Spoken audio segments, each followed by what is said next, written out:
Welcome to Hello World. Today we are going to talk about a very powerful way to contribute to a better world. There are many ways to contribute to a better world, both as a company and as an individual.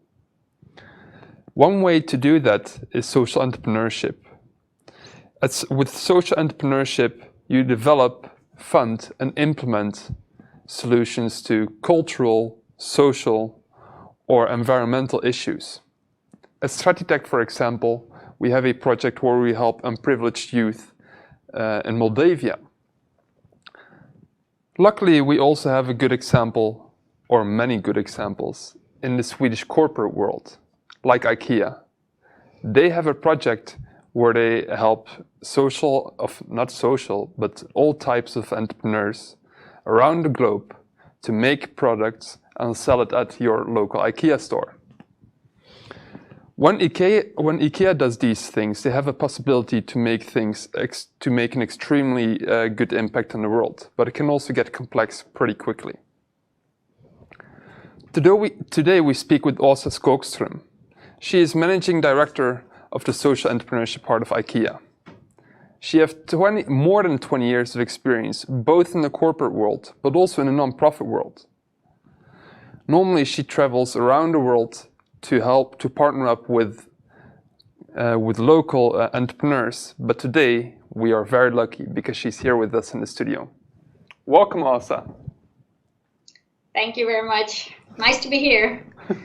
Thanks for joining. So, Åsa, you work with several social entrepreneurs all over the world, and you've done so for quite some time. Why is this important for IKEA? Well, there are many reasons. I would say we take the stand in our values. As you know, our vision is to create a better everyday life for the many people, which was already from our founder, Ingvar Kamprad. And we also have in our business direction that to be relevant in the future, we need to be both more affordable, more accessible, but also work with people, planet, and society positive futures. And society part and the people part is, of course, a little bit more tricky. So one way to make a difference is to partner with social entrepreneurs and social businesses. Wow, but that sounds like it's a very huge task. If you've got such a big task, what would you say is the biggest challenge? I would say there are a few challenges.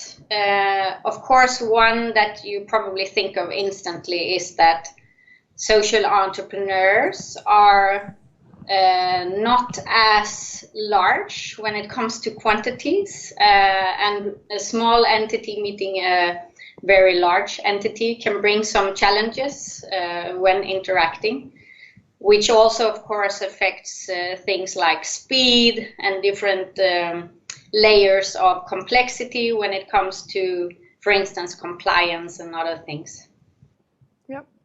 So IKEA has several ways of working with social entrepreneurship. How do you support social entrepreneurs? What could it look like?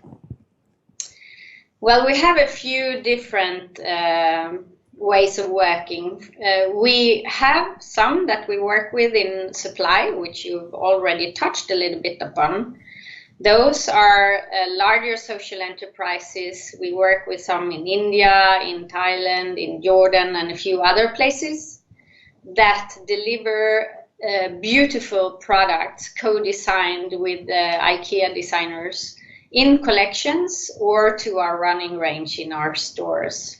But as you can imagine, that's very hard to become an IKEA supplier. So we also work together with social enterprises close to our customers and partnering with them so they can deliver value-adding services to our customers, for instance.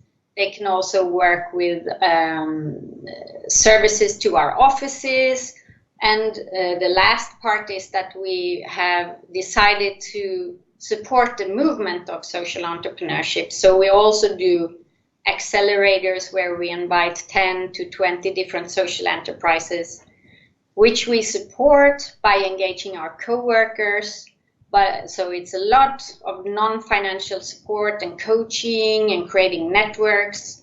And of course, also some financing, some impact investments. So it's a mix of different activities. If you have such a wide range of supporting the entrepreneurs, how do you choose which support they need? Well, actually, we are creating, for instance, accelerator programs that build on certain modules that we know that would be useful when you develop a social enterprise.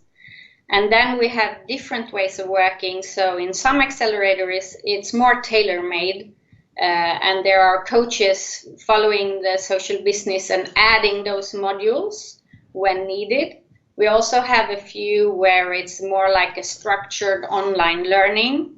And those programs we do together with NGOs that are specialized in supporting social enterprises. So, for instance, Ashoka and Acumen and Nest and others. So we co-create a program that builds on mostly their content to do business development, but also learning modules from IKEA. As you can imagine, we have a lot of experience in a lot of things. And then we work together with our co-workers to see what are the personal development, what are the coaching elements, what are the strategy elements where we can add some value. That looks like it's wonderful to just make a good part for everyone, to help everyone in the process. So many people probably want to be partners of IKEA, but how do you choose who you want to partner with? Well, we have a few criteria. First of all, we look at what type of impact do we want to create. And our focus is on livelihoods, because when we look at what are the challenges for the world and for everyone, including businesses, there are, of course, some that stand out. It's the climate issue and the growing inequalities. So we see now in the pandemic that the whole situation has really made it worse for people who are vulnerable and marginalized and at risk. So we want to contribute to work on getting away from these inequalities. So our number one wanted impact is livelihoods creation. And that can be in many ways. It can be, of course, creating job opportunities, working with smallholder farmers to increase their incomes. It can be reskilling, upskilling. It can be many different ways of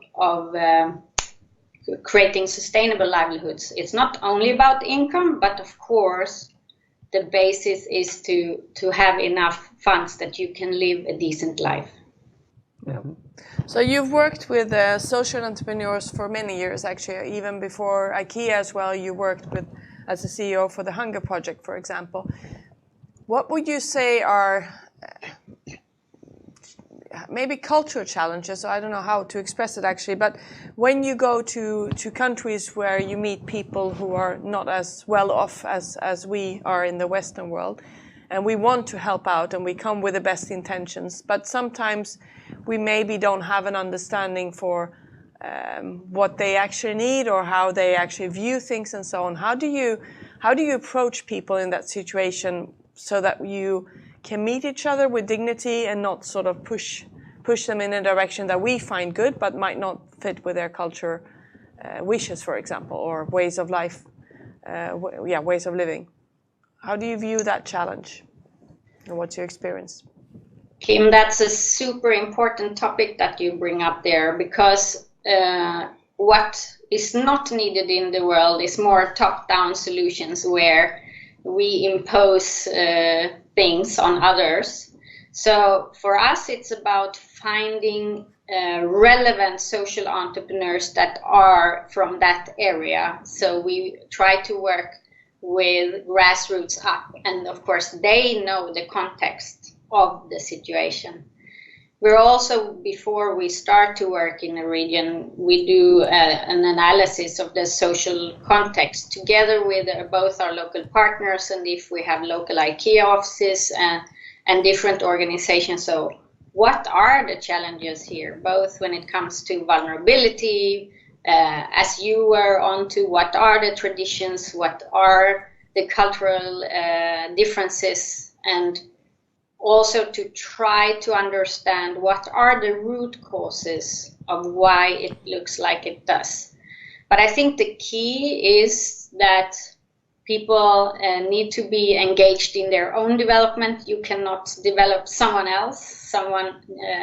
You need to work on your own next steps. Yeah, it's about giving them the tools to grow rather than doing it for them, right? Absolutely. That's why the coworkers that are engaged, they are coaches. They are not even mentors. No. That's interesting. So how does IKEA differ from other companies when it comes to these types of partnerships? What do you do different? I think only by being IKEA, it's different, and the scale of what we do and the vast number of things that we can support within. I guess what we have a lot of experience in is taking things to scale by making things less complex and more simple, and trying to cut out as much as unnecessary work on the way as you can. So that one I would say is an advantage of being part of our initiative. When it comes to accelerators and other things, I think there are probably a few similar ones. The way we have tried to structure our support is that we are kind of in between philanthropy and business. Yep. So we have both tools at the same time. So IKEA has a foundation that works only with philanthropy, and then we have the business that also can work with social entrepreneurs. And this entity that we have started is kind of in between, and we have both the philanthropic tools and the business tools. And when it develops, it will of course be taken away by the business. But I think that seems to be a little bit unique, combining different types of funding, grants, loans, impact investment, and different activities, co-worker engagement, business opportunities. Yeah. It sounds like a great opportunity not only for your social entrepreneurs, but also for the IKEA employees to be able to have the possibility to make a difference and such. It is, and we have also actually to some extent integrated this in people's development, that it is a nice opportunity to develop yourself, to be a coach for a social entrepreneur for half a year, for instance. It's kind of a leadership training and a coaching training exercise. So we have integrated this into our young talent program, for instance. Yeah, I think that sounds great. I know that I've known you for some time, and I've always been envious yet that you were able to find that work where you can have a work that develops yourself, but also that you have the possibility to do good and to actually be able to achieve something in that kind of direction. I think it's a wonderful opportunity that you're giving to the many employees of IKEA in that sense. It's also wonderful. Yeah, and I think it's also, if you look at the future to be relevant as a company, you see that young talent, they ask for even more purpose, even more meaning, and by integrating and working in this intersection, you can offer also other opportunities to make a difference. Yeah, I agree. That's important for the young next generation as such. And also, that's because that's a very beautiful opportunity for people that work at IKEA. But if you don't work at IKEA, are there also some ways so you can get engaged in social entrepreneurship? Well, I think if you look at corporates, of course, I think there is a lot of opportunity, and I think we see that social entrepreneurship is a growing movement, but it has its limitations if it stands on its own. So we need to connect social entrepreneurship to the whole ecosystems of corporations and governments and everything.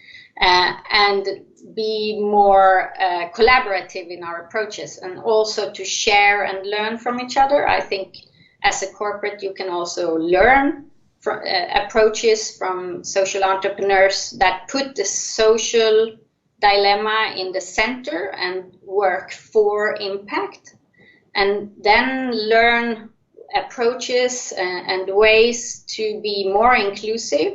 And maybe you don't have to change your whole corporate to be only for impact, but you can work with impact. Yeah. You can go from being compliance oriented. Of course, you need to have your code of conducts and that, but you can also take a more development approach and to see what will the future look like, and where do we believe that we both want and have to make a difference, and then partner up with relevant organizations, both NGOs and social entrepreneurs directly.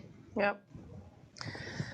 Thank you so much, Åsa, for joining and sharing what IKEA does and recommendations going forward as well. I think it's been very interesting to hear and to look into a bit more of what it is you and IKEA are doing in that area. So thank you so much. Thank you for having me. Bye. Thank you. Bye. Bye-bye. Wow. Yeah. We need to work together. Yeah, that's what I'm saying. To make a bigger impact. I'm envious of her work. I think it's a wonderful opportunity to be able to combine work and still do good. Mm-hmm. But I mean, we have our Moldavia project as well, so we are also engaged in trying to help in that sense. It's also about creating employment. Exactly. Before we had the one we had today, we actually helped build a dairy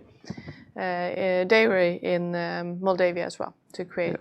And all have been engaged in. So I agree with Åsa as well that it's a great way to create an additional why and purpose for employees to be involved in that way. Yeah, and one takeaway for me in this conversation with Åsa, what really inspired me was the need to work together. Yeah.